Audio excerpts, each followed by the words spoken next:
Welcome to 50 Shades of Wealth, Confessions of a Real Estate Investor, the show where you'll learn the real estate investing secrets of the pros. Your host, Sarah Jung, pulls back the curtain and shows you how to build wealth with real estate investing. Welcome to 50 Shades of Wealth, Confessions of a Real Estate Investor, the show where we talk about the good, bad, and ugly when it comes to real estate investing with real people, real investors, and we discuss strategies for building long-term wealth through education and personal growth. I'm your host, Sarah Jung, CEO and founder of Legacy Bloom Investments.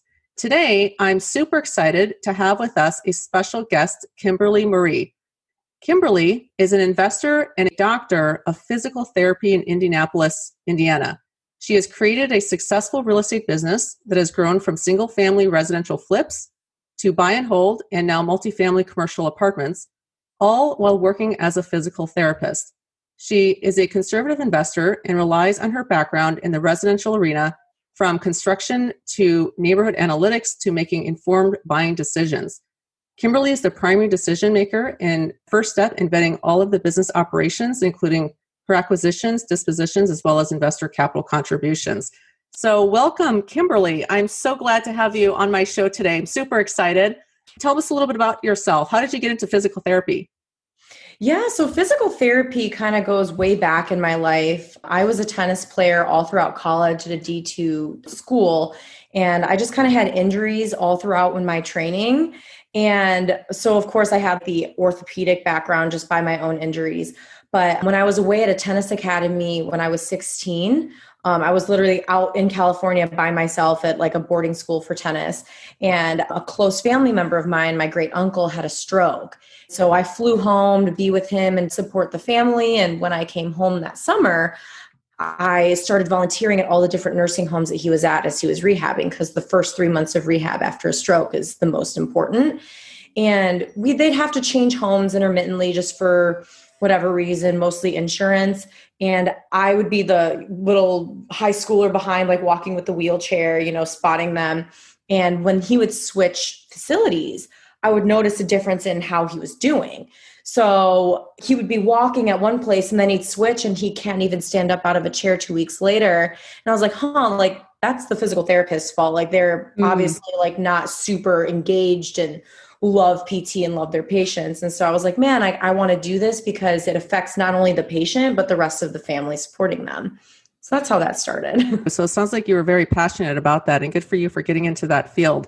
I haven't had any injuries like that, but I can definitely imagine. I have had a couple broken bones, but I can only imagine what you do for your patients. So that's much appreciated. So what made you go from being a physical therapist then having an interest in real estate? How did that come about? Yeah, so it was I kind of just fell into real estate. So I first went to school to be a physical therapist assistant, and I was working as a PTA. It was my first job. I was now an official adult.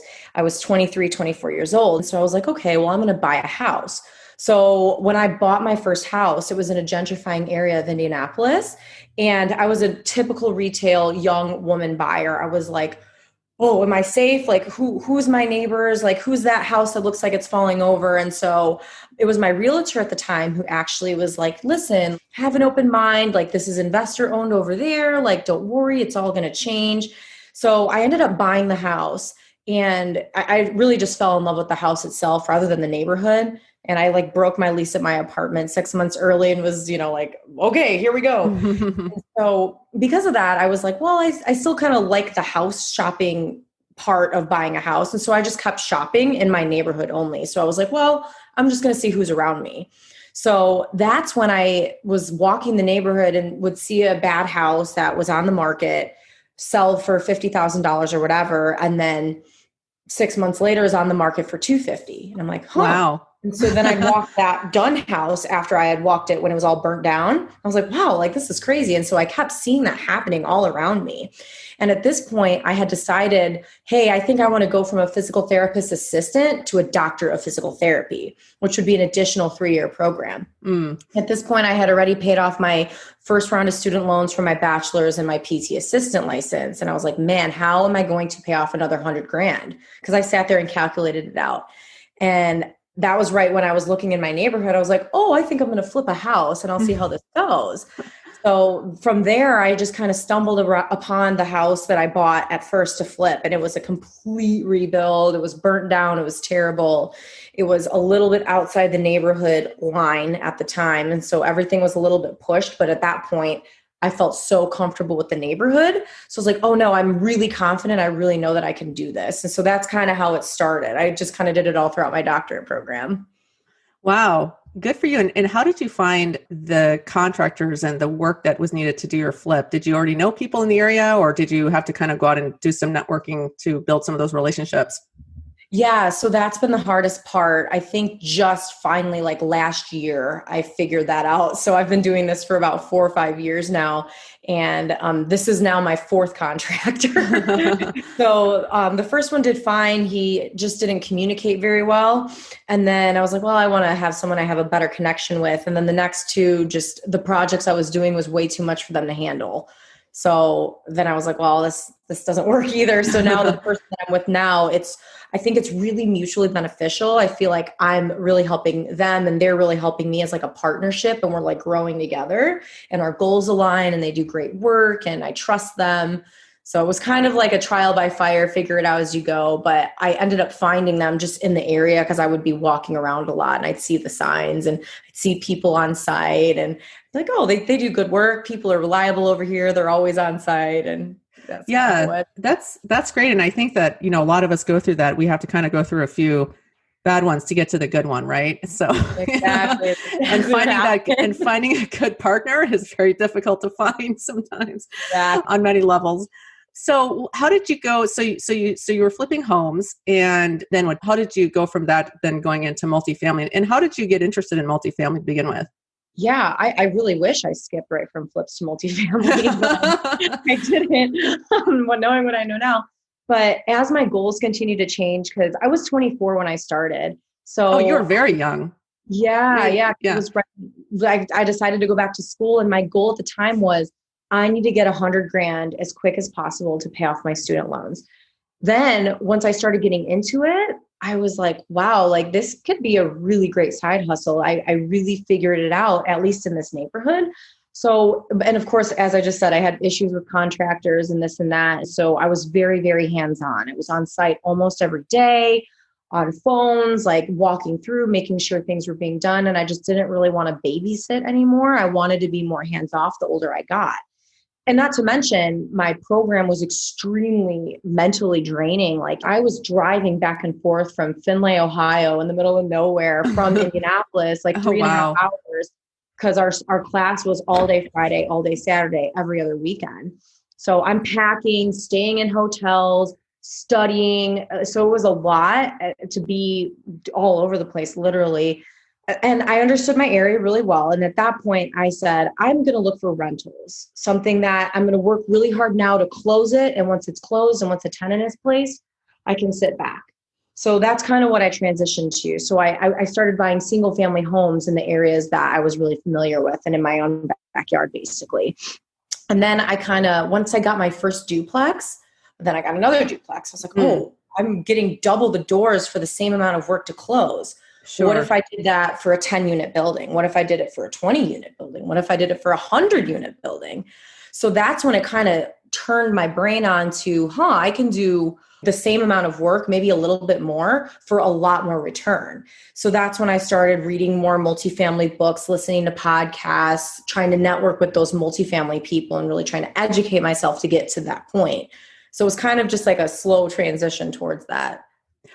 Yeah, and you bring up a really good point about, the amount of effort and work and energy that goes into buying a single family home or duplex or multifamily. And, the interesting thing is that it still takes the same amount of energy, whether you're buying a 1-unit, 2-unit, 4-unit, or 50-unit.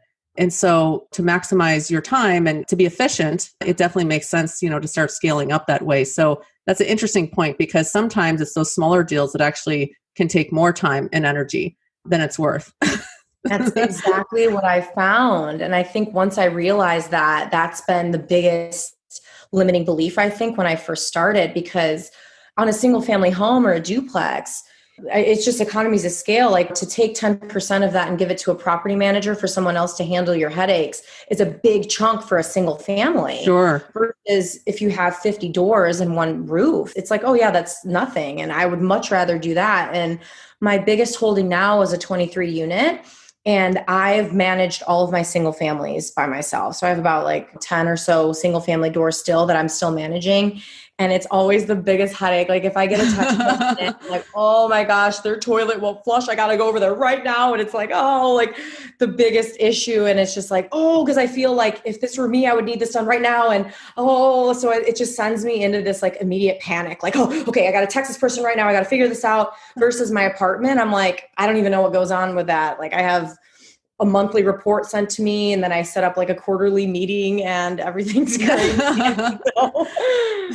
That's the great thing about owning an apartment is that you have somebody managing it. So as long as you trust your management company or whoever you have managing it on a daily basis, I mean, you're pretty much hands off as long as you're overseeing the whole operation and making sure that everything is staying on budget and, things are happening and being operated the way that they should be.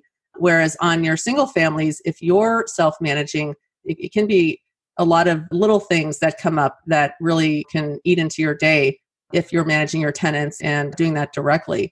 So I think that's a great point. With the larger you go, sometimes the easier it is in different aspects. But it sounds like you had a really, really good ground up experience, kind of learning the hard way and getting your hands dirty. Yeah. In your single family properties. Yeah, that's exactly right. But that's the price you pay. I'm grateful that I do have really good single family doors. So I know a lot of people who lose money on their first flip or lose money on their first couple rentals and call it tuition. But I've been really, really lucky that I think that's a strength of mine that I have, that I'm a really good purchaser. Like I buy very, very well because I'm really good at seeing different things that aren't necessarily on a spreadsheet or something that you can just Google about a neighborhood. Because I'm very big on, okay, like if someone says that there's this stigma about this neighborhood that's terrible, I don't necessarily take that word all the time, because my very first flip was in the do not go there territory. Mm-hmm. And now the home I'm sitting in today is a house that I built on the same exact street that now everybody wants to be a part of, this neighborhood. So, and wow, nobody knows what it was before. Like it used to be called like East of State in Fountain Square. Like, and now here we are, like, what's East of State? And I love when I hear that, I'm like, yes, like nobody knows what that is because it doesn't exist anymore. Wow. Yeah. So you were a critical component in developing your neighborhood, which I don't want to forget that as investors, is that we're providing value to some of these neighborhoods that really need it. And if you're flipping or if you're renovating some of these homes in the same neighborhood, I mean, that's such a significant value that you provided. So kudos to you for that, because that's a very valuable contribution that you're making to your community. Yeah, thank you. And I think it's really cool too that now I live on the same street. So all the houses that I flipped, like I met them at the closing table, and now I'm across the street like, hi, how are you? And the old neighbors that have been here for 30 years, I still wave at them and say hello. And the bad houses are now gone. Like I literally bought them out. Like the riffraff on the street is no longer. And so it's really cool to see, like, because I do kind of feel like that's how I contributed back to the neighborhood, because everyone loves it over, like there's nothing wrong anymore. Versus back then, my own truck got broken into, someone tried to steal it, breaking through windows, taking a furnace, like all the time. It was crazy. But once it's only a couple of houses, and once they were gone, it was like, oh my gosh, like what a difference it makes. It's crazy. Well, yeah, because now you have people that are moving into your neighborhood that care about your community, and it's more than likely they're not going to put up with the riffraff. So I think coming together as a community, you're going to keep a lot of that out, hopefully. And so it sounds like you've done a fantastic job with that. So congratulations to you. Thanks. I appreciate that. So with the flipping and then the buying and hold, and then, you have an apartment, which by the way, congratulations on that. How did you find time to do that? So between like your physical therapy and your school and everything, when would you work on it? Would you like take certain times during the day or kind of in the evening, or how did you manage your time? Yeah. So I always try to take my evenings and commit like at least a couple hours to real estate. I do not work in the clinic full time as a DPT now. I see patients only 3 days a week, and only one of those days is all day, like 8 to 7. And the other days I'm off at about 4 p.m. So it's really helpful that I can still like have contractor meetings if I need to on those other 2 days, if it needs to be something during the day, or I can still have walkthroughs or whatever phone meetings in the evening, because I'll have from probably 4:30 onward. And I don't think a lot of people realize like how much time that really is. You know, if you're off work at 5, it's like, you know, well, especially for me, I should say, like, I'm single. I have like a dog that is basically like a cat and everybody loves him. He like is self-sufficient. So I don't have a lot of responsibilities. I don't have a husband. I don't have kids, you know. So I've really tried to realize that that is an advantage that I have right now. So I'm using my time extremely, like, I'm very particular with that. So I did a lot of it in the evenings and weekends, but also it's not something that I feel I have to do. It's not like, oh, I have to do this project for school, like back when I was in my program, or, oh, I have to go cut the grass. It's like, oh, like I want to go look at this house. I want to go look at this building. I want to underwrite this and see what the numbers are on this building. Like that's like what fuels my fire. So I think it's really easy also to dedicate that time, because before I know it, I'm like, oh, this happened 3 days ago. I was like, wow, it's 11:30 p.m. I have to go to bed. So it's pretty simple. I think if you're really passionate, I say just lean into it and make sure that you're very specific with the way you put your time. Well, and it sounds like you are very focused. So I can tell that about you. Yeah, so that's the time I have to be. If I have a child or a husband or whatever, that's when I really have to split my time up, and I won't be able to be this focused or efficient with everything in the future. Well, it sounds like you're using your time wisely and efficient. You're listening to 50 Shades of Wealth, Confessions of a Real Estate Investor. Want a free guide to behind-the-scenes secrets of real estate investing? Head on over to legacybloom.com and claim your free book today. How do you think your background in physical therapy helps you in your real estate business? Yeah, I think that helps in a couple of different ways. The first way that I've noticed was my ability to communicate with all types of people. So whether it is an apartment owner who owns all these apartments and is very rich and whatever, I think I can communicate effectively with somebody like that, or someone who is not that, the opposite. Because, you know, I get patients from all different demographics, all different backgrounds.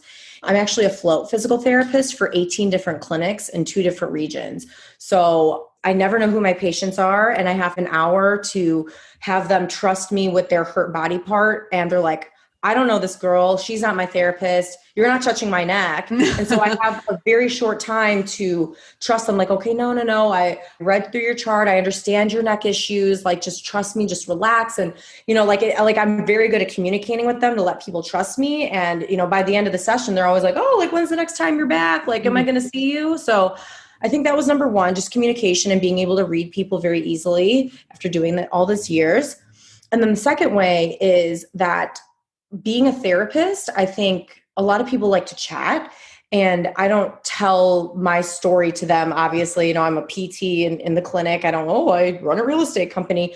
But depending on what clinic I'm at, they'll start talking and say, oh, I'm a real estate attorney, or, oh, my son is selling his house and is looking for whatever, or, oh, I'm a banker for apartments. I'm always like, oh, cool. Like, tell me more. And they end up showing me their whole hand because they're like, oh, this is my therapist. And then at the end of it, I'm like, hey, I actually would really like to be connected with you because, hey, do you finance commercial deals? Hey, would they sell their apartment? Take my card. Or so I think it kind of like really connects me in all different parts of Indianapolis to different people that I would have never normally met.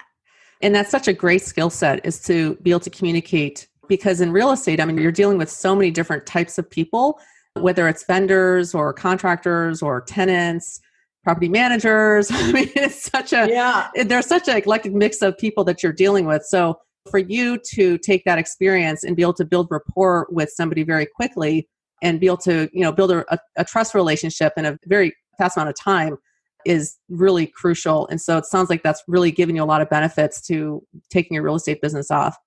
So that's great. So, you know, we're talking about real estate, and we're talking about people's experience in real estate, but we also want to talk about confessions that people have. And so, Kimberly, so the question to you is, what confession would you like to share with us today? Confession. So I would say, I think that for me personally, in both personal and business, sometimes I feel like it's hard to connect with people and make a valuable relationship, whether it be friendships or boyfriends or anything like that. Because I feel like with my business, I'm so focused and I'm so driven. And I think it's hard for a lot of people to understand that. I don't really want to invite a toxic breath to my fresh air. And I think a lot of times I've had to push people away and, cut them from my life, whether it be boyfriends or different friends or in general, if they don't align with my vision. And because I'm a person who I notice that I take a lot of the energy from the people around me. And if it's someone close to me, unfortunately, some members in my family, I still have this issue on and off where I'm like, I cannot talk to you right now about this. Like, I need to only focus on these people in my life while I'm going through this new thing, because I need to keep my brain in a growth mindset. And so sometimes it's hard for me to make genuine good friends, because I feel like if they're not focusing on adding to their own life, but also will add to mine, it's not something that I really want to spend time on. But I'm a super social being and I love being out and about, and I love being around people. So I think that would be my confession, is that's difficult. Yeah. Thank you so much for sharing that. And I know that sometimes these confessions are, put you in a vulnerable position. So I appreciate your vulnerability and just being authentic about that. And I think a lot of us can relate to you on that. And to be successful in anything, I think it's important to surround yourself with the right people and the right energy. And if there's people in your life that are dragging you down or that are just not giving you the encouragement that you really need, then sometimes you do have to, maybe not be around those people. So I totally get that. And I know that I can relate to you on that. And I'm sure a lot of our listeners can too. I think when you're trying to build a business, it's even more important to surround yourself with good people. And when you're really busy and you're trying to build a business and you're being an entrepreneur and then you're also working, you're being a physical therapist and you have a lot going on, I think in today's age, it is difficult to make deeper connections with people. And so that part of our lives, I think it's always a challenge. And if you're trying to connect with people that are not good for you, or if people that are not good for you are trying to connect with you, then it's better to just not have them. Yeah, exactly. So it sounds like that's helped you focus on your real estate business and your personal business in your life by making those choices of just having specific people either not in or in your life. Yeah, I think it really, really has. And on the contrary, if I meet somebody who really clicks with me, I feel like, oh my gosh, I've known them forever. Oh my gosh, they're like my best friend already. And it's like a mutual thing. So it's not always like, oh, this isn't meshing, goodbye. Because sometimes I do meet a person that is like amazing. And like right off the bat, I'm like, okay, this is good. This is definitely somebody that I want to like stay close with. And because either I feel like I can really help them or they really help me. And it's a mutual thing. I think that's the biggest thing. I think a lot of times for me, I find myself in a situation where I am always the one pouring into somebody else and inspiring them and making them want to be a better person and do all these things. But then at the end of the day, it's like, well, what about me? Like, who's going to inspire me? Like, I can't always be pouring from an empty cup. Like, I really would want someone to bring something to the table other than just like play, And it sounds so like, oh, for me to say that, but like, I think after a while it's like, man, like, because when you do find that person or those people, that group that really inspires you and makes you push and challenges you, it's like, whoa, this is what needs to be. And I think I found when I do have to kind of push certain people away, it's one of those things where I never realize how toxic it was until after that is done. And like, I mean, I feel like this happened to me recently with a boyfriend that I had. I felt like I was a frog that was boiled alive. Wow, that's quite a picture, Kimberly. So that sounds horrible. Yeah, no, it was like the relationship itself was fine. But for me and my brain and my self-development, I was like, whoa, like I did not realize how toxic that was for me. And it's crazy. Well, and I think that whatever relationship that you have or that, a person has, in my opinion, it's important to be full yourself, right? So if you're running on empty, you're not going to be able to contribute and provide value for somebody else. And that goes the same thing with running a business, right? So if you're running a business, especially with real estate, there's things that you have to do for yourself to take care of yourself so that you can be efficient and focus and make sound decisions. And part of this podcast is, 50 Shades of Wealth, which, wealth is not just money. Wealth is a lot of different things. And so being able to build wealth in your other areas of your life is really, really critical. So you bring up some really good points about these relationships and toxic relationships or, just relationships that aren't bringing you value. And so the areas of your social life, your personal well-being, your physical well-being, your mental well-being, those are all really critical components of being successful. And I think the really successful real estate investors that I've seen and that I've gotten to know, and people like you, Kimberly, where, you're a go-getter and you just surround yourself with good energy. So I don't have any doubts about your success. What's your goals for real estate? I mean, do you want to continue in multifamily and commercial? Do you want to continue being a physical therapist, or kind of what's your long-term goal? Yeah, long-term goal for my business. I think it's always hard for me to answer that because so far, in at least just my real estate journey, I've pivoted so many times.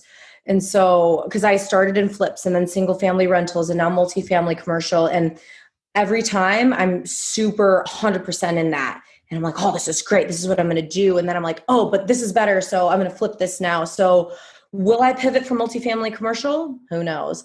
But right now, I think my goal is that I really want to build a solid real estate empire in the Indianapolis market. I would love 500 units. Now, do I see myself staying here forever? Not really.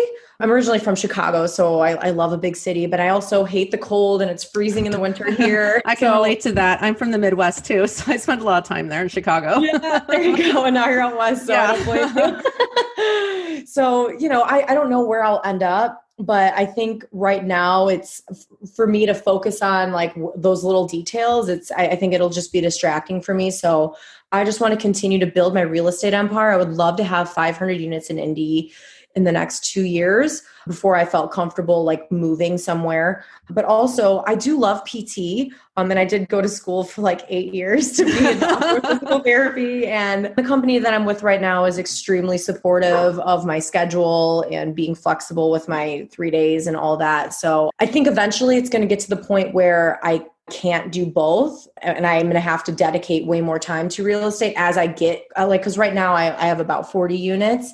I mean, if I 10x that to 400, that's going to be everything on a larger scale, including my time. So I think at that point, I would have to sacrifice that. And I'm okay with that because that's something that's always going to be there. No one can ever take that from me. Well, it sounds like you have some pretty aggressive goals here just within the short term. And I have no doubt, again, about your ability to do it. So far, what I know of you. What is some advice that you would give to our listeners, from an investor standpoint? I mean, what's something that you would tell somebody who's just starting out or even just somebody who's actively investing? I think it's hard again to say because I feel like I always try to be a sponge who's always learning. So I'm always trying to take little things from different people that I look up to. But for people just starting out, I would say kind of what we talked about before, like make sure that you're surrounding yourself with really good people and people aren't discouraging you like unsolicited advice and all this, because I find this so often that people give advice on stuff that they've never done, never intend to do, have never educated themselves. And that's what happened to me. Like the closest people to me, like I said, some members in my family were really, really discouraging me from getting into it because, oh, you're going to go bankrupt and you don't know what you're doing, or, oh, whatever reason it was. But they don't know what I've done and they don't know, so anybody who's in it, I would always encourage them to also go and look up to people who are already in the industry and are doing what you want to do and take advice from those people rather than all your social circle or the people around you who aren't in that business. I think that's extremely important to be very, very specific with who you take advice from. Yeah, I can definitely relate to that because I know that there's a tendency to get a lot of unsolicited advice. And I know that people mean well, but I think they don't really know you and what you're trying to achieve. And I think it's the people that really support you. And maybe they don't necessarily need to understand what you're doing, but I think if they just support you, that you're working towards a goal, I think that's the most important thing that matters. Do you have any books that you're reading these days? Are you a book reader? I am. Yes, I love books. Do you have anything now that you're reading that maybe you could share with us? Yeah, I'm actually just finishing a book called Skip the Flip by a friend of mine, actually, named Hayden Crabtree. I met him at one of these events that I went to called 20 in Your 20s. He really takes complicated concepts and really simplifies it in this book. So he pretty much like told his story and his journey and how he did what he did. I mean, he's only 24 years old, extremely successful, great guy all around. And I am finishing his book right now. And I think it's great for anyone because like I said, I've been doing this 4 or 5 years and I still took a lot of nuggets from his book. So I would recommend it to anybody, whether you're a seasoned investor or whether you're brand new. I think a lot of people can take away a lot of things from it. That's great. What is that book called again? It's called Skip the Flip. Skip the Flip. Okay, that sounds very interesting. I might check that out. Yeah. It's a red cover, Hayden Crabtree. He sells it on Amazon. Cool. So Kimberly, I've really appreciated your time today. And I appreciate you being vulnerable and just being authentic on my show and just sharing with our listeners your experience. Is there anything that you would tell somebody, as far as taking action, if somebody's kind of on the sideline or they're, listening to this or they're just, kind of in the education mode of just learning about real estate, what would you tell them as far as what the first step that they would need to take?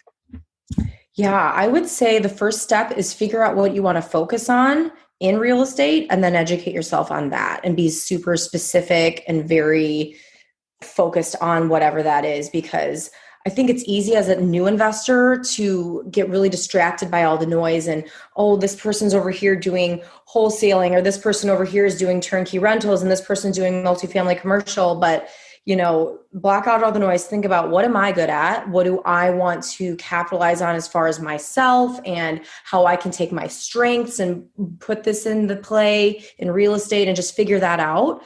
And once you do that, I think just focus on that and try to network within that circle. So if you want to, for instance, for me, multifamily commercial, find people who are doing only multifamily commercial and try to just really immerse yourself in that bubble and learn how those people are talking, what are the terms, what are the books they're reading, what are the podcasts, and really just get in that bubble, in that world versus all of these other things. Because I think it's easy to get overwhelmed at first, but once you figure that one thing out, stick to that. That's great advice. Thank you so much. Because I know that it's very easy to get distracted with so many different facets of the real estate investment part of it. There's so many different directions you can go. And so it's kind of, if you spread yourself out too thin, you kind of don't really focus on anything. So great advice. Thank you.